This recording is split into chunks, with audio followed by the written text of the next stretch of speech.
family of IPOB leader Nnamdi Kanu speaks on his rearrest by Nigerian government.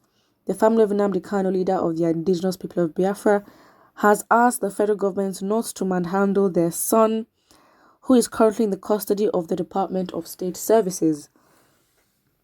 Speaking in Umuahia, the Abia state capital, Nnamdi Kanu's younger brother, Emmanuel Kanu, said the IPOB leader stood on the path of truth and committed no crime to deserve any persecution, Vanguard reports. According to him, Nnamdi Kanu was only asking for the freedom of Biafrans, which is their fundamental human right, hence his rights should be respected 100%. Why are you holding people against their will? An ethnic group against their will. You know what that is called. He said the whole world is watching how the Nigerian government will handle Kanu. He further noted that his brother had awakened the consciousness of Nigerians about the going on in the country. My brother stood up for the truth, and heaven is on the part of anyone standing for the truth. He committed no crime, and the whole world is watching, Emmanuel added. Meanwhile, there has been an uneasy calm across Umuahia when the news of his arrest filtered in. Of course, people were observed discussing the matter in hushed tones, with some people still bewildered about the scenario, while some doubted if the news was true. Yeah, of course, at first, there was a lot of doubt, like, how come? Because, again, he was not in the country, and, it said, or the news reported that international collaboration was a factor that also helped, bringing him back to the country. It was not confirmed because a lot of people are saying it's the UK, which is contradictory because he's a citizen. Renaud Mokri said on Twitter that it was probably from Kenya. I am not sure, but that's just what it is here. Of course, I think this is still very much vague. They say family of IPOB leader. Of course, his younger brother speaking his family, but I don't think it's strong enough. I think someone like Emma Powerful, who is like the spokesperson of IPOB, should speak, and I think that's where we're gonna have more grounds, more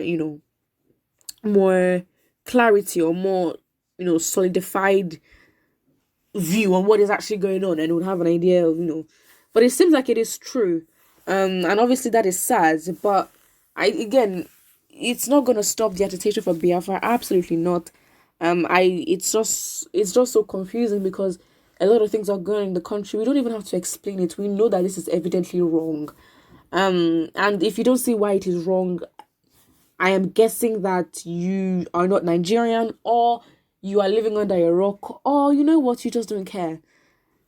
Either of those options, I don't know how you're going to feel with that, but if you know what is going on in the country and you think his arrest is justified, put it in the comment section below. We can't be objective, but for a government that is as corrupt and has done 10 times worse things than him, and and they always forgive Boko Haram, they call them repentant, with bandits as well, they compensate them. Why can't the same be done for just one man? I mean, what has he done? And I think his arrest is not something that, or his rearrest is not something that's surprising, because the country has been on his neck for a very long time. It is very clear that the country is, or the government itself is very much threatened of IPOB. It's so evident. Like, they are so scared. I do not know what they want to do. I don't know what they're trying to find. But then, as his younger brother said, we know that he's in their custody. So if anything should happen, we know to blame the Nigerian government. It's been what? Has it been up to 24 hours that the news has dropped? It's very much scary. I think it's been 24 hours, but it's very much scary because it's like Biafrans have not really done anything. Like, obviously it's early, yes. They may probably be in shock and are hurt, yes. But I don't know, this is a bit scary because you cannot expect that Biafrans will just sit down. I am sure that they are livid at the moment, but nothing has happened yet. We have not seen or heard of any specific decisive action that shows that Biafrans are out here. They're out in the streets. You know what I mean?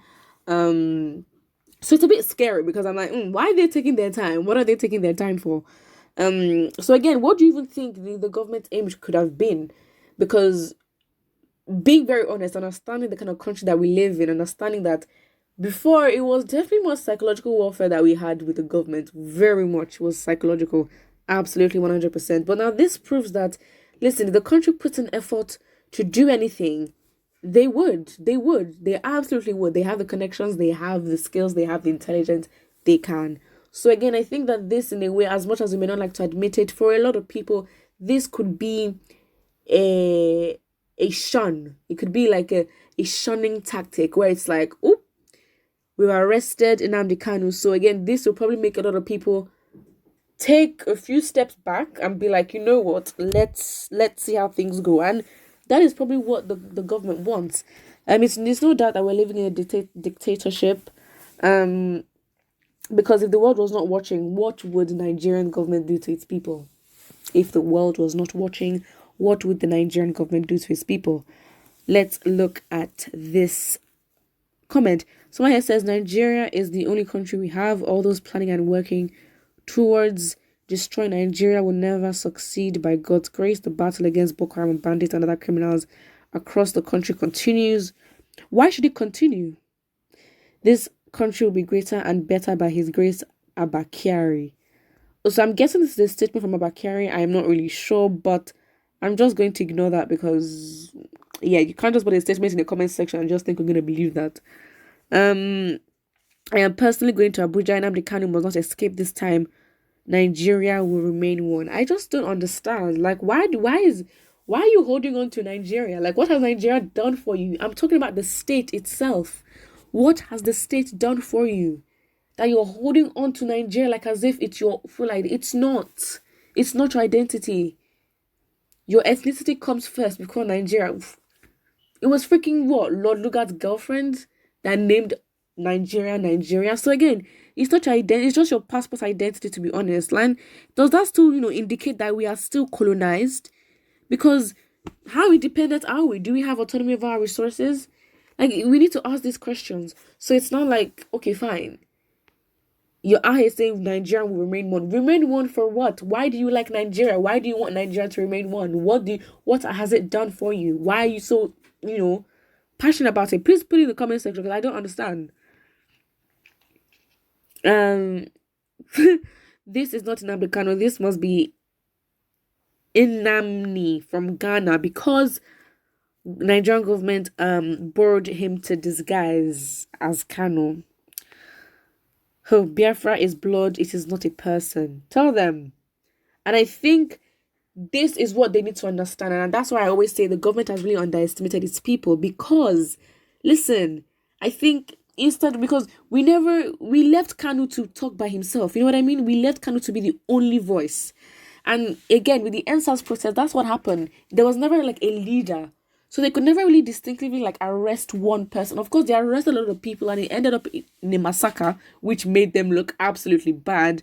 But yeah, Biafra is not a person, in his blood. So again, this will probably just push a lot of Biafrans to stand up. And it's been almost more than 24 hours since we heard about this, and nothing has been done yet, especially in Abia State. So yeah, we're still on the lookout on what is to come. Put what you think and don't forget to like and subscribe.